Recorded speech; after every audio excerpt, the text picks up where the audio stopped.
पाटबंधारे येथील अनेक अभियंत्यांचं कार्यालय सील, थकबाकीमुळे महापालिकेची कडक कारवाई।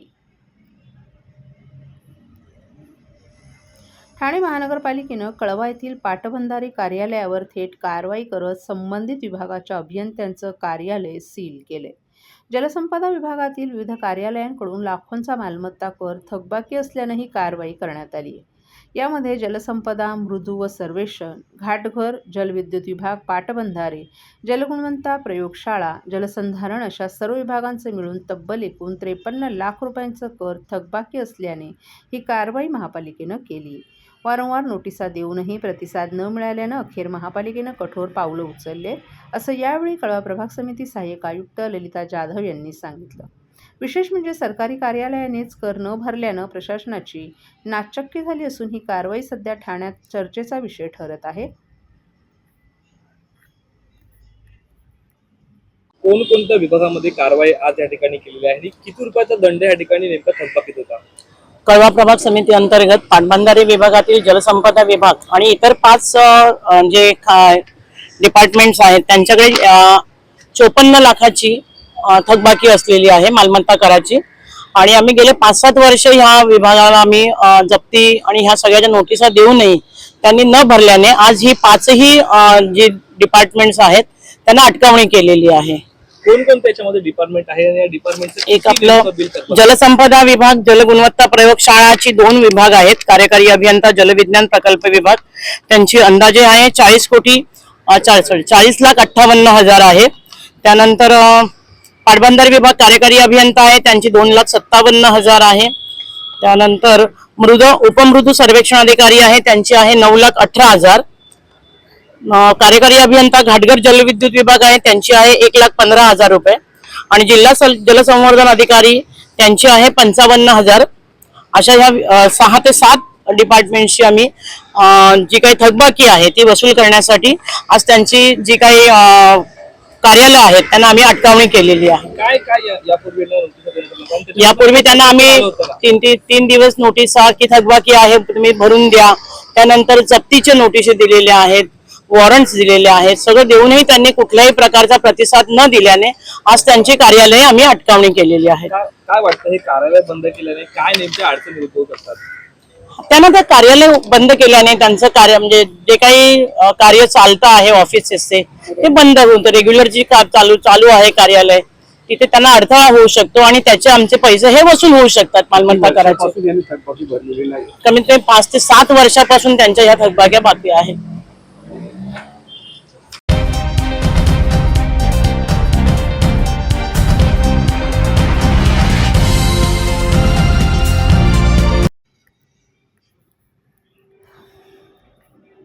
पावसाळ्यात नाले तुंबून आपत्कालीन परिस्थिती निर्माण होऊ नये यासाठी ठाणे महापालिकेकडून दरवर्षी पावसाळ्यापूर्वी नालेसफाई करण्यात येते, परंतु वर्षभर नाल्यांकडे ढुंकूनही पाहिलं जात नसून पावसाळ्याचा कालावधी सोडला इतर 8 महिने नाले कचऱ्याने भरलेले दिसून येतात। त्यावर उपाय म्हणून ठाणे महापालिकेनं यंदाच्या वर्षात रोबोटच्या मदतीनं नालेसफाई करण्याचा निर्णय घेतला असून यासाठी मुंबई IITने तयार केलेले रोबोटची यंत्रणा 10 ठिकाणी प्रायोगिक तत्त्वावर उभारली जाणार असल्याची घोषणा अर्थसंकल्पात करण्यात आली। ठाणे महापालिका क्षेत्रात सुमारे 300 किलोमीटर लांबीचे नाले आहेत। शहराच्या विविध भागातून हे नाले जातात आणि ते खाडीला येऊन मिळतात। शहरातील नाल्यांमध्ये कचरा फेकण्याचे प्रकार गेल्या काही वर्षांपासून वाढू लागले, यामुळे शहरातील नाले कचऱ्याने भरलेले दिसून येतात। या कचऱ्यामुळे पावसाचं पाणी तुंबून आपत्कालीन परिस्थिती निर्माण होऊ नये यासाठी पालिकेकडून नाल्यांची पावसाळ्यापूर्वी साफसफाई करण्यात येते। वर्षभरात एकदाच नाले सफाई करण्यात येते, यानंतर नाल्यांच्या सफाईकडे दुर्लक्ष होतं। मध्यंतरी वर्षातून 2दा नालेसफाई सुरू करण्यात आली होती, मात्र 2च वर्षात ही पद्धत बंद करण्यात आली। शहरातील नाल्यातील कचरा साफ करण्यासाठी मनुष्यबळाचा वापर करण्यात येतो, यानंतरही सफाई योग्य प्रकारे होत नाही। त्यावर तोडगा म्हणून महापालिकेनं महत्त्वाचं पाऊल उचलले। शहरातून वाहणाऱ्या नाल्यांमध्ये साचणारा प्लास्टिक आणि तरंगता कचरा काढण्यासाठी विशेष यंत्रणा म्हणजेच रोबोटची मदत घेण्याचा निर्णय घेण्यात आलाय। त्यानुसार शहरातील तसंच खाडी मुखालगत अशा एकूण 10 ठिकाणी मुंबई IITनं विकसित केलेली पेटंट प्राप्त प्रणाली बसवण्यात येणार असून ही प्रणाली नाल्यातून वाहून येणारा प्लास्टिकचा कचरा अडवून तो वेगळा करण्याचं काम करणार आहे।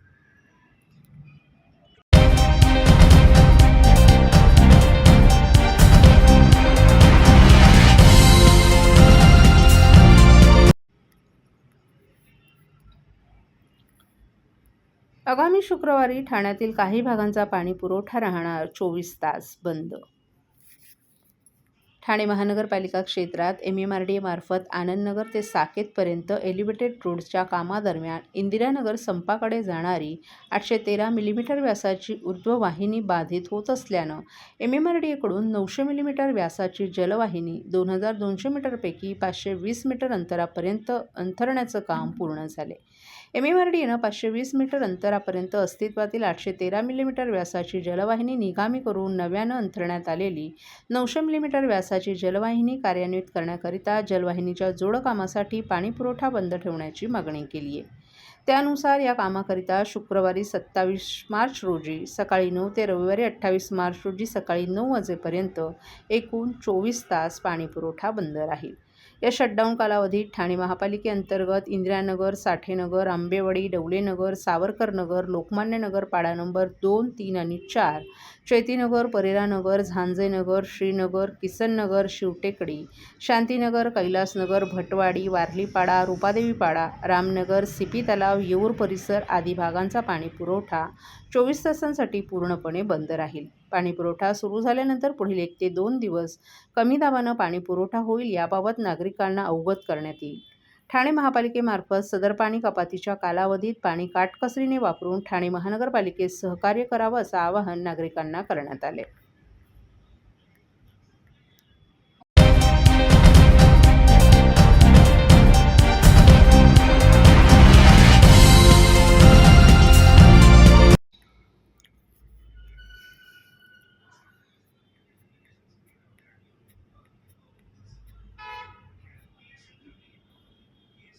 ठाणे महानगरपालिका कर्मचाऱ्यांच्या प्रश्नांवर आमदार ॲडव्होकेट निरंजन डावखरे यांची प्रभावी मांडणी.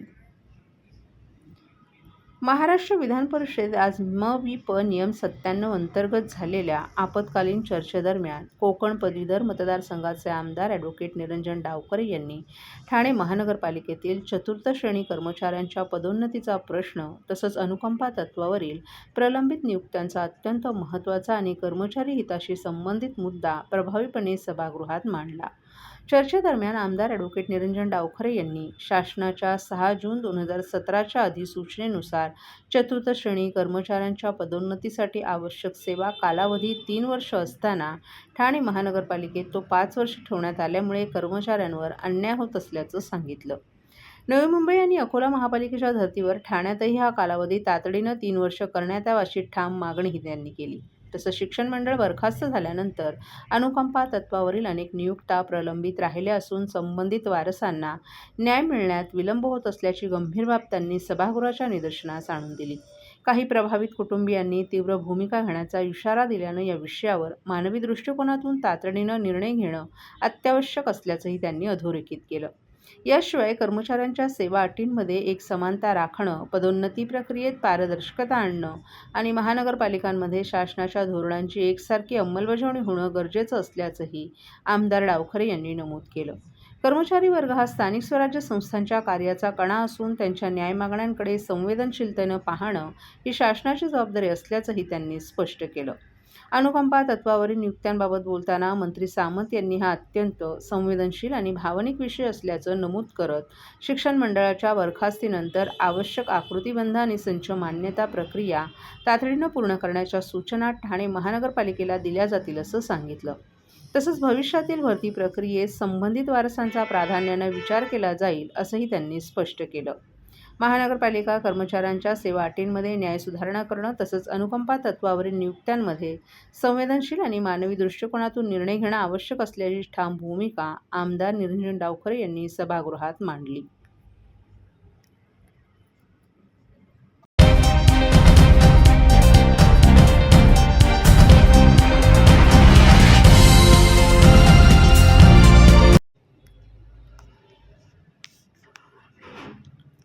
धर्मवीर आनंद दिघे चैत्र नवरात्र उत्सवात लिटिल चॅम्प्सच्या भक्तिरसाच्या संगीत मैफलीला भाविकांचा उदंड प्रतिसाद. चैत्र नवरात्र उत्सवाच्या पावन पर्वात भक्तिरसानं न्हाऊन निघालेल्या वातावरणात मंगळवारी सायंकाळी चिमुकल्यांनी सादर केलेल्या देवीच्या आराधनेला उपस्थितांनी दाद दिली. अंबेमातेस समर्पित भावस्पर्शी गीतांनी रसिक भाविकांच्या मनात श्रद्धा आणि भक्तीची उधळण केली.